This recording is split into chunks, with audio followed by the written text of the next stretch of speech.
Welcome everyone to another tutorial group meeting. So this morning we have the post-discussion of case 1 about challenges in innovation. Emma, you were the chairperson, So would you continue with the case? Yes, of course. Maybe first we can make a round and where everyone tells which literature source you used and which ones you thought were useful. So maybe you can start with it. I mainly used the book of Davila, and I also read the paper of Woods. And I think especially the book was very useful for the task. I also read the book and I think it was really useful. And I also read the Campbell article. I also started with the book of Davila and then I read Garber and Dixon Wood. Yeah, I also read the book of Davila and also the article of Dixon Woods. I also read the chapters of the book and both articles from Campbell and Dixon Wood. I also read the book of Davila, which was the most useful, I think. And I also read the articles from Campbell and Garber. I read the first chapter of the book and I read the articles of Campbell and Dixon Woods.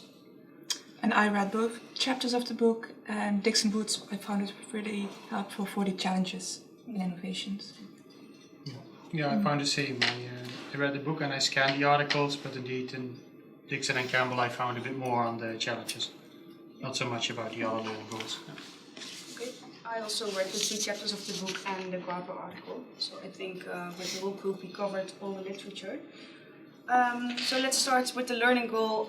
Which types of innovations are there? And we might also want to look into the challenges.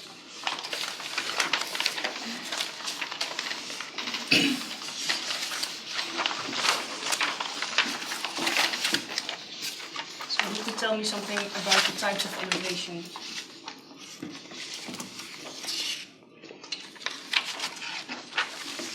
Well, Davila describes 3 types of innovations, and those are the incremental, which are the most prevalent, and those are just small changes. Then you have the semi-radical, it's a crucial change to either the business model or the technology. And you have the radical innovation, so then you significantly change both the business model and the technology. And in incremental innovation, you only improve the business model, right? I just wrote down it's a small improvement, but I might be right. More like step by step. You can change the product. Yeah. Yeah, but not... Not the technology, you mean? Okay. So it has to be a small improvement. Okay. But it can be to either, I think. Yeah. Okay. Yeah, so that's important what Niels mentioned. It's a change to either in the business model or in the technology, but not in both. Yeah. Maybe we could think about examples of the 3 different types of innovations. I think maybe for the incremental, it's like if you get an update on your smartphone, they just fix some bugs.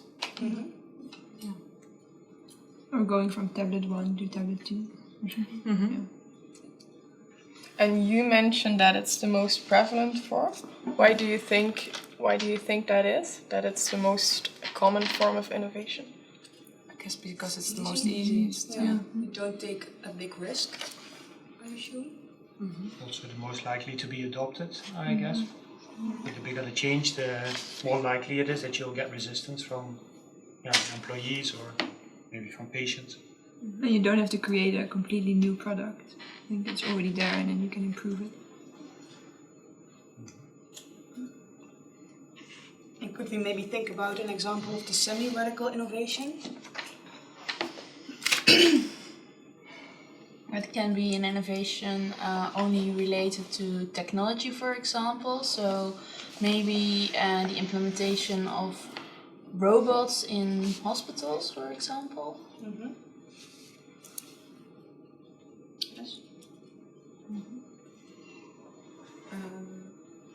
could someone come up with an example for radical innovation? In Davida, they mentioned the example of diapers, that previously there were only cotton diapers, and then they changed it to disposable diapers. So they changed the whole product and also all the services around it. Like, for example, first with the cotton diapers, you needed laundry services and stuff. And that all disappeared when they got to the disposable diapers. And using robots in the hospital, is that also not a radical innovation? Or is it semi-radical? Because I think you also have to change the business model when you use robots. Yeah, that's true. I think it would also influence your personnel and stuff like that. So Yeah. yeah. In what way do you think it changes the business model? Does it change the process of care delivery when you use robots, or is it just a new technology? Something that replaces the nurse or something else, but the real process of care delivery stays the same? I think a robot will take over the role of the nurse. So I think the process will stay the same, but it will just be performed by a robot instead of a But nurse. it cannot stay the same if it's Yeah. a robot. Because, well, I don't know. It doesn't really. A robot cannot answer questions or. Maybe. I don't know. Empathy from a robot. So is it a semi-radical It or will be radical different, yeah. innovation? Who would argue that it's a semi-radical? Anyone? Not anymore. Not convinced. It also depends on what you consider a change in business model. So if the finances, for example, would completely change, then maybe you could say, yeah, it's also a change in business model. If it doesn't, maybe less. Or like you said, I think you consider the care delivery, if that changes, it's a change in business model. So I don't know. For me, it also feels it could just be the technology side and the service side, but not so much the way you make money, which you'll have significant savings, but other than that, Do you think it's not a radical innovation? Or? maybe it can be semi-radical, yeah. It really depends, I think, how many other effects you will have on the... Yeah, and if there was a robot, for example, prior to the innovation, so is the robot new in an innovation, or did they have a device and they changed the robot or the device? And I think it makes a huge difference. I think in the book they also talked about different aims of the incremental, for instance, or the radical innovation. So how would you go for an incremental innovation? They mentioned that it's because you want to sustain product market share and profitability. And for radical innovation, there was a different aim. Anyone know it?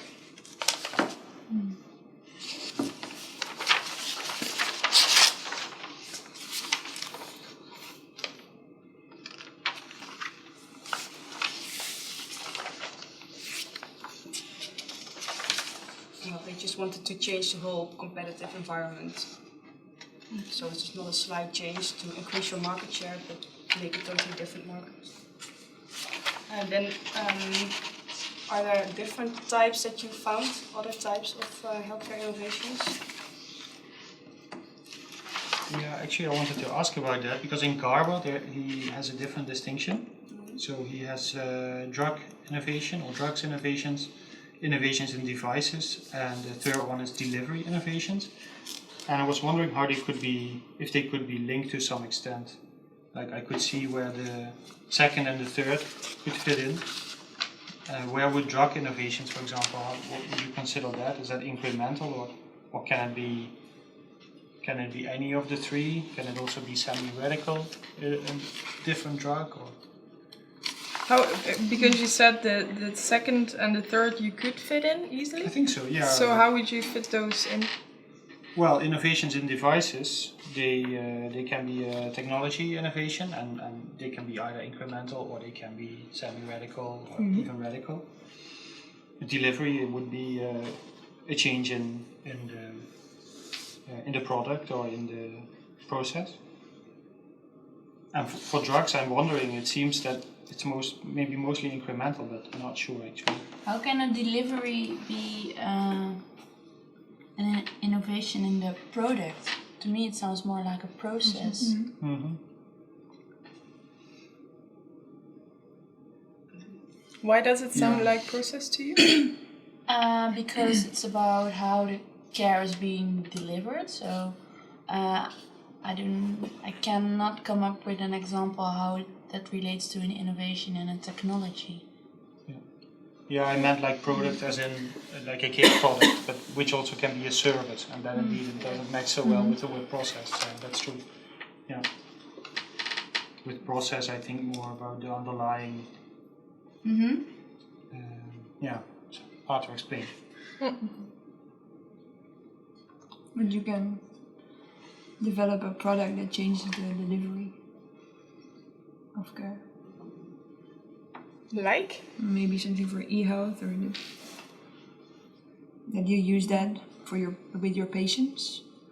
Right? That can change the process when you use a product for it. And then how would you categorize it? As incremental or semi-radical or radical?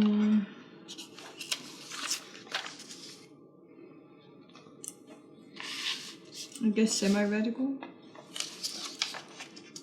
Because?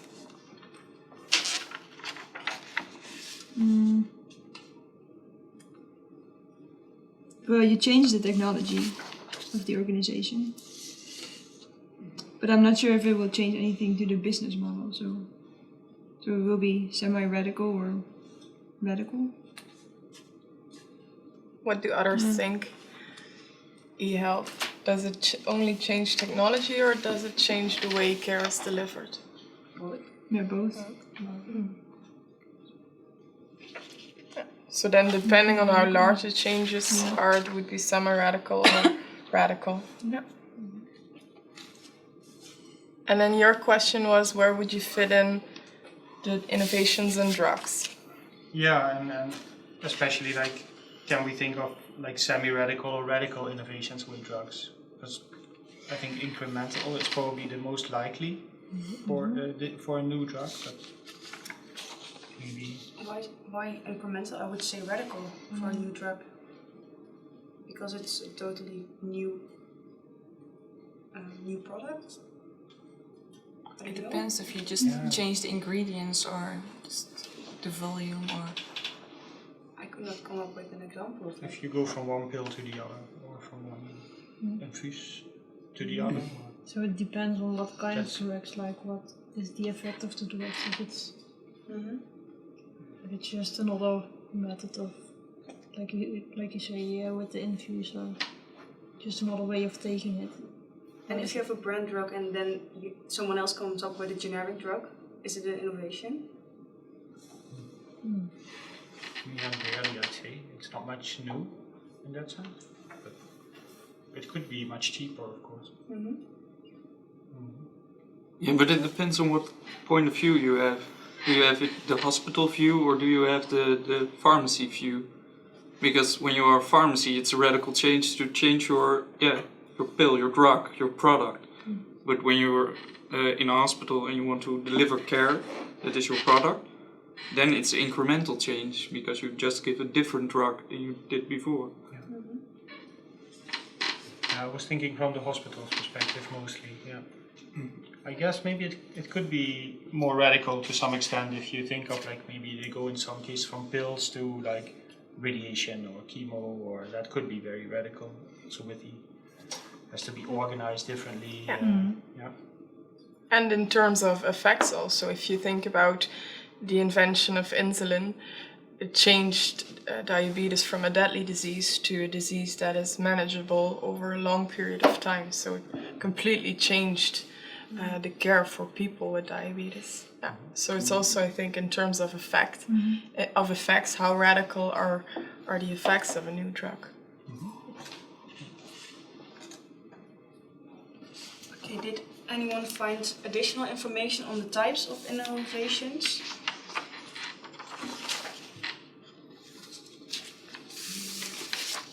Do you think we covered this learning goal sufficient? How do you think companies, and not necessarily in healthcare, but companies that are involved in innovation, do you think they should combine different types, or could they survive just incrementally innovating their products, or is radical innovation sometimes necessary? How do you think the different types combine?